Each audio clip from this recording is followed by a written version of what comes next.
রমজান মাস আমাদের রহমতের মাস। আমরা কিন্তু রমজান মাসে প্রতিদিনই শরবত খেয়ে থাকি। এক এক দিনে এক এক শরবত খাই আমরা। তো বেল হচ্ছে একটি অন্যতম একটা শরবত। বেলের শরবত খেতে কিন্তু ভীষণ ভালো লাগে। আমি মনে করি আমাদের ম্যাক্সিমাম রোজাদার কিন্তু বেলের শরবত খেতে খুবই পছন্দ করে। আমিও খুব পছন্দ করি। বন্ধুরা, আজকে আমি বেলের শরবত করছি। আপনারা সবাই কেমন আছেন বন্ধুরা? আমি আলহামদুলিল্লাহ ভালো আছি। আমি তানিয়া হায়দার পেজ থেকে তানিয়া বলছি। বন্ধুরা, প্রতিদিনই কিন্তু ছোটোখাটো একটা ব্লগ নিয়ে চলে আসি আপনাদের মাঝে। অবশ্যই আপনারা একটু ধৈর্য সহকারে আমার ব্লগগুলো দেখবেন এবং দেখাই উচিত, কারণ আমি আপনার ভিডিওতে মানে দেখব এবং আপনি আমার ভিডিও দেখবেন, এটাই কিন্তু স্বাভাবিক। আমরা যারা আসলে কন্টেন্ট ক্রিয়েটর আছি, আমাদের কিন্তু কাজই হচ্ছে এটা, একজনের ভিডিও আরেকজন দেখা, তাই না? তাহলে কিন্তু আমাদের পেজটা কিন্তু গ্রো হবে। আর আমরা এখানে কিন্তু খেলা করতে আসি নাই, আমরা কিন্তু এখানে কাজ করতে এসেছি, ঠিক আছে? আমরা সময় নষ্ট করতেও আসি নাই। আমরা এই ফেসবুকে এসেছি কাজ করতে এবং নিজের গন্তব্যস্থানে পৌঁছাতে, সফলতা অর্জন করতে, তাই না? এখানে আমরা এমনি এমনি কিন্তু ভিডিও আপলোড করি না, কারণ এমনি এমনি সময় নষ্ট করা মোটেও ঠিক না এবং এটা করা উচিত না, কারণ সময়ের মূল্য আছে, ঠিক আছে? প্রতিটা মানুষেরই সময়ের মূল্য আছে। সময়ের মূল্য দিতে জানতে শিখতে হবে আমাদের সবাইকে।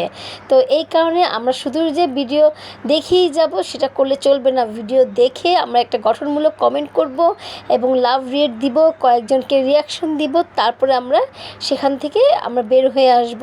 এটা আমাদের সবারই করা উচিত। তাহলে কিন্তু আমাদের এঙ্গেজমেন্ট বেড়ে যাবে, রিচ বেড়ে যাবে, আমাদের পেজটা কিন্তু অনেক গ্রো হয়ে যাবে।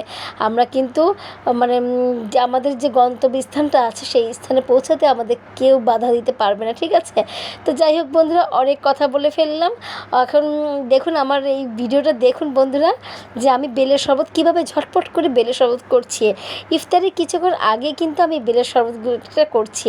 বেলটা কিন্তু ফাটিয়ে নিয়েছি, আপনারা নিশ্চয়ই দেখতে পাচ্ছেন। আর বেলটা কিন্তু অনেক অনেক সুন্দর একটা স্মেল আসছিল, যে কী বলবো আপনাদেরকে। তো এতটাই ভালো লাগছে যে গ্রানটা, যে কী বলবো, মানে আর এতটাই মজা এই বেলের শরবত। আপনারা যারা আসলে বেলের শরবত খান না, তারা কিন্তু অবশ্যই এই বেলের শরবত মানে খেয়ে ট্রাই করে দেখবেন, ঠিক আছে? তো যাই হোক, আমি কিন্তু বেলগুলো একদম এই মানে খুলে খুলে নিচ্ছি।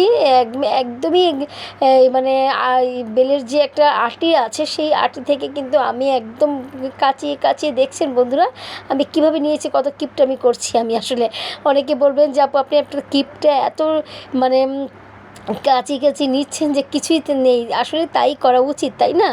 আর দেখা যায় যে যেহেতু আমি বিশেষ করে আমি বেলের শরবত খুব পছন্দ করে খাই, তাই আমি একদমই মানে ফেলি নাই। এই আটি থেকে আমি একদম কেচে কেচে সব কিছু তুলে ফেলেছি। তো বেলের শরবতটা আমি একটু ভিজিয়ে রেখেছি চিনি দিয়ে, পরে আমি এটাকে ব্লেন্ডারে ব্লেন্ড করে নিব, তাহলে কিন্তু বেলের শরবত হয়ে গেল, ঠিক আছে?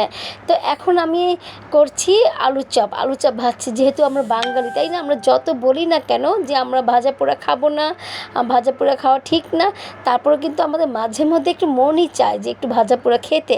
আমারও কিন্তু মন চায়। আমি কিন্তু অনেক ভিডিও আপলোড করেছি যে ভাজা পোড়া খাওয়া থেকে বিরত থাকুন বন্ধুরা। তারপরেও কিন্তু আমি নিজেই দেখুন, আমি কিন্তু ভাজা পোড়া খাচ্ছি, ঠিক আছে? অবশ্য প্রতিদিন আমি খাই না, আমি ভিডিওতে বলেছি যে প্রতিদিন খাওয়া ঠিক না।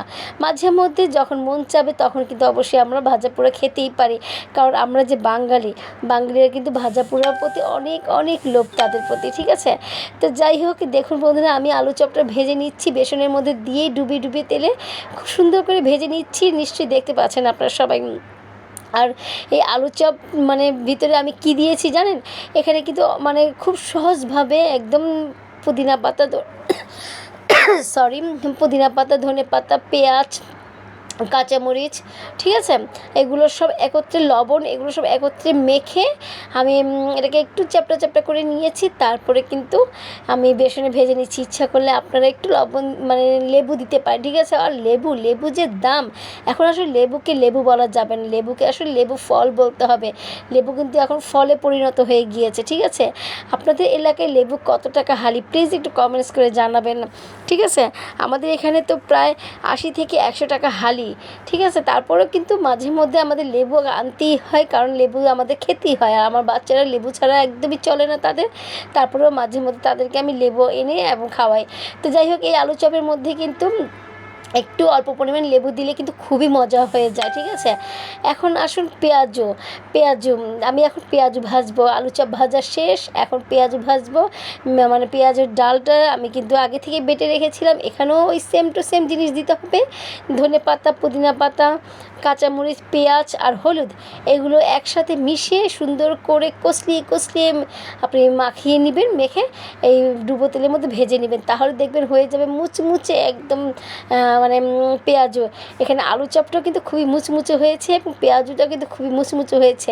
এখানে আপনাদের একটা সিক্রেট কথা বলছি, ঠিক আছে। এই ডালের মধ্যে আপনারা একটু মানে চাল দিয়ে দিবেন, ভাতের চালও দিতে পারেন, পোলাও চালও দিতে পারেন, দিয়ে একসাথে বেটে নেবেন, তাহলে দেখবেন যে খুবই মজা হবে। আমি কিন্তু পোলাও চাল দিয়েছি। পোলাও চাল দিলে কি হয়, একটু ঘ্রাণ হয়, পোলাওয়ের ঘ্রাণটা হয়, আর খেতে কিন্তু খুবই মজা হয়। কারণ আমরা তো বছরে একবার একটা মাসের জন্য রোজা আসে, তাই না? তো একটু সুস্বাদুভাবেই খেতে হবে আমাদের। তো যাই হোক, আমি তাই পোলাও চাল দিয়ে করেছি। আর বেসনের, আমি আলু চপের মধ্যে একটা সিক্রেট আপনাদেরকে বলে দিচ্ছি। বেসন যখন আপনারা আসলে মাখাবেন, তখন বেসনের মধ্যে কিন্তু একটু চাউলের গুঁড়ো দিয়ে দিবেন, ঠিক আছে।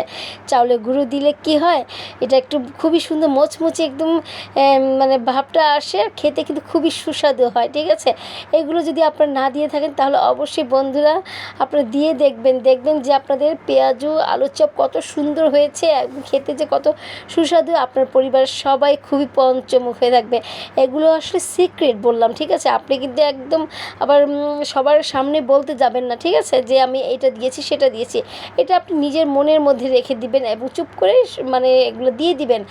তারপরে যখন যারা জিজ্ঞেস করবে তখন বলবে, এছাড়া কিন্তু আপনি কখনোই এটা ফ্লাশ করতে যাবেন না, কারণ সিক্রেট যেহেতু বলেছি আমি, ঠিক আছে। তো যাই হোক বন্ধুরা, আজকে আমি মানে ইফতারিতে এই ভাজা পোড়াটাই খাবো আমি। তো আপনাদেরকে দেখিয়ে দিলাম যে আজকে পেঁয়াজু আলু চপ ভাজছি, এখানে আমি মুড়ি মাখাবো, আর বেলের শরবত তো আমার আছে, আর কিছু ফল তো থাকবে। প্রতিদিনই আমরা একটু ফল খেয়ে থাকি বন্ধুরা, অবশ্যই ফল খাওয়া ভালো। প্রতিদিন যাই খান না কেন আপনি, সাথে কিন্তু অবশ্যই ফল রাখবেন। ফল খেলে শরীরের জন্য অনেক অনেক পুষ্টি পাবেন। যেহেতু আমরা সারাটা দিন রোজা রাখি, আমাদের শরীরে অনেক ঘাটতি হয়ে থাকে, তো এই ঘাটতি পূরণের জন্য কিন্তু আমাদের একটু হলেও ফল খেতে হবে। ফল খেলে সেই ঘাটতিটা নিশ্চয়ই পূরণ হবে। অবশ্যই আল্লাহই জানেন, আল্লাহই ভালো বুঝবেন কী হবে না হবে আমাদের শরীরে। তারপরেও আমি একটু বলে দিলাম, যেহেতু ডাক্তার নই, তারপরেও আমি যতটুকু মানে বুঝতে পারি ততটুকুই বললাম, ঠিক আছে বন্ধুরা। তো যাই হোক, দেখুন আমার কিন্তু হয়ে গিয়েছে খুব সুন্দর মুচমুচে আলু চপ, পেঁয়াজও একদম ভাজা শেষ, কমপ্লিট হয়ে গিয়েছে। এখন আসুন বন্ধুরা, মানে আমি কি করছি দেখুন, আমি কিন্তু মানে চিড়া ভিজাচ্ছি, ঠিক আছে। চিড়া, আমরা প্রতিদিন চিড়া খেয়ে থাকি। চিড়া কিন্তু নারকেল দিয়ে, দুধ দিয়ে আর কলা দিয়ে মাখিয়ে খেলে কিন্তু এতটা সুস্বাদু যে কী বলবো আপনাদেরকে। আমি এখানে নারকেল দিয়ে দিয়েছি। আমি আজকে কলাও দিব না, দুধও দিব না, কারণ আমি মানে আজকে শুধু নারকেল দিয়ে আমি আর চিনি দিয়ে খাচ্ছি। কিন্তু অনেকেই খায়, যেমন আমার হাজব্যান্ড খুবই পছন্দ করে খায়, নারকেলের সাথে কলা দেয়, দুধ দেয়, কিন্তু আমি কিন্তু খুব একটা পছন্দ করে খাই না। আমি মানে খাই যখন মাঝে মধ্যে হয় তখন খাই, কিন্তু ভালোই লাগে। কিন্তু যাই হোক, আমি আজকে নারকেল দিয়ে চিনি দিয়ে শুধু খাবো, ঠিক আছে। তো প্রতিদিনই একই রকম খাবার খেতে ইচ্ছা করে না, যেহেতু আমরা প্রতিদিনই আমাদের ইফতার করতে হয়, এক এক দিনে এক রকম খাবার খাবেন, তাহলে দেখবেন টেস্টটা একটু অন্যরকম হবে, এবং টেস্টটা কিন্তু ভিন্ন হলে কিন্তু আমাদের খেতেও ভালো লাগে। তো এই কারণেই আমি আজকে কলা দিচ্ছি না।